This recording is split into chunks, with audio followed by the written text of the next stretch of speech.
Hello દોસ્તો, કેમ છો? સ્વાગત છે તમારું મારા યુટ્યુબ ચેનલ પર। આજે હું પોટેટો સ્નેક બનાવવાની છું।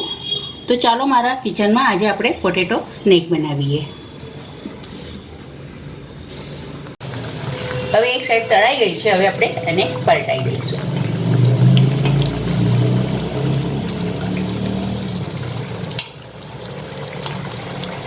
અને ગોલ્ડન બ્રાઉન થાય તો સુધી આપણે તળી લઈશું।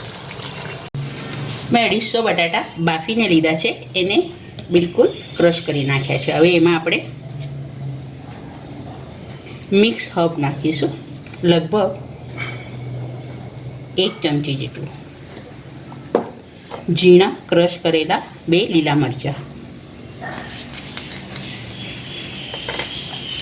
અડધી ચમચી મરી પાવડર, સ્વાદ પ્રમાણે આપણે મીઠું નાખીશું।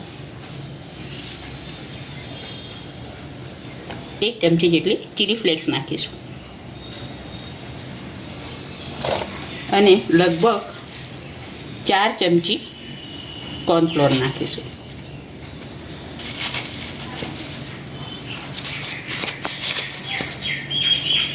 હવે આપણે બધું પહેલાં મિક્સ કરી લઈશું।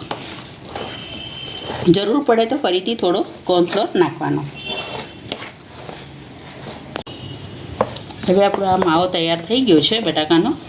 હવે આપણે હાથમાં સેજ તેલ લગાડી હવે આના આપણે પહેલાં નાના નાના બોલ્સ બનાવીશું। આ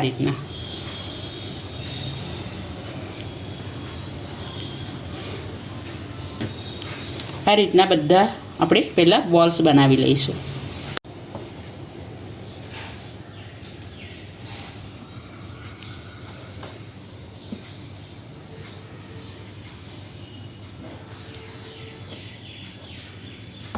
હવે કાંટાવાળા ચમચાથી આપણે ડિઝાઇન પાડીશું। આ રીતના ધીરે રહીને આ રીતના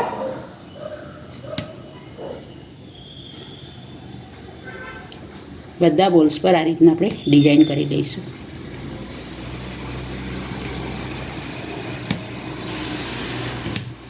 હવે બધા બોલ્સ પર આપણી ડિઝાઇન થઈ ગઈ છે। હવે આપણે આને તેલમાં તળી લઈશું। જો તમારે હમણાં તળવાનું ના હોય તો તમે ફ્રીઝરમાં ફ્રોઝન કરીને મૂકી શકો છો। આ લગભગ 1 મહિના લગી સારી રહે છે।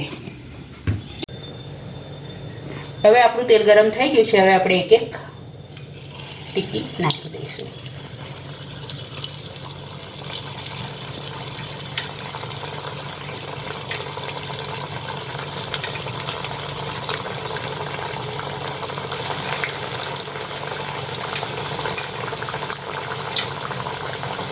હવે આને આપણે તળવા દઈશું। હવે એક સાઈડ તળાઈ ગઈ છે, હવે આપણે એને પલટાઈ દઈશું।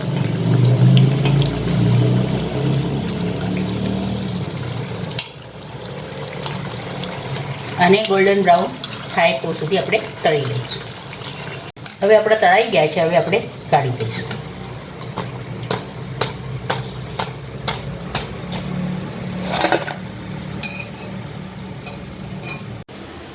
હવે આપણા પોટેટો સ્નેક તૈયાર થઈ ગયા છે। હવે ઉપરથી આપણે ચીઝ પાવડર સ્પ્રિંકલ કરીશું, એનાથી એનો ટેસ્ટ બહુ ફાઇન લાગશે। તૈયાર છે આપણા પોટેટો સ્નેક। આજે હું પોટેટો સ્નેક બનાવ્યા છે, એ સ્વાદમાં બહુ જ ફાઇન લાગે છે। તો તૈયાર છે આપણા પોટેટો સ્નેક। આ વિડીયો તમને ગમ્યો હોય તો લાઈક કરજો, શેર કરજો, ચેનલ પર નવા હો તો સબસ્ક્રાઈબ જરૂરથી કરજો।